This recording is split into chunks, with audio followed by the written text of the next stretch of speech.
మనిషికి అదృష్టం ఏ రూపంలో ఎప్పుడు తలుపు తడుతుందో చెప్పలేం అనడానికి ఈ సంఘటనే ఒక ఉదాహరణ.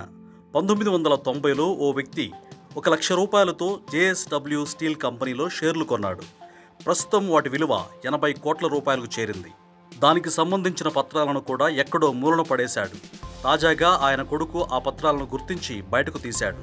వాటి విలువ ఎంత ఉందా అని ఆరా తీసేసరికి ఆ షేర్ల విలువ ఊహకందని విధంగా పెరిగిపోయింది. 10 లక్షలు 20 లక్షల రూపాయలు కాదు, ఏకంగా 80 కోట్ల రూపాయలకు చేరింది. దీంతో అతడి ఆనందానికి అవధులు లేవు. దీర్ఘకాలంలో పెట్టుబడులు పెడితే ఫలితం ఎలా ఉంటుందో చెప్పడానికి ఇది ఒక చక్కని నిదర్శనం.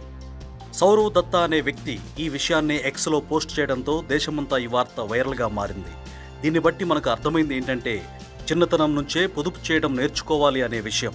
రూపాయితో ప్రారంభమయ్యే పొదుపు పెట్టుబడి రేపు మీరు ఊహించని రీతిలో కోట్ల రూపాయలుగా మారుతుంది.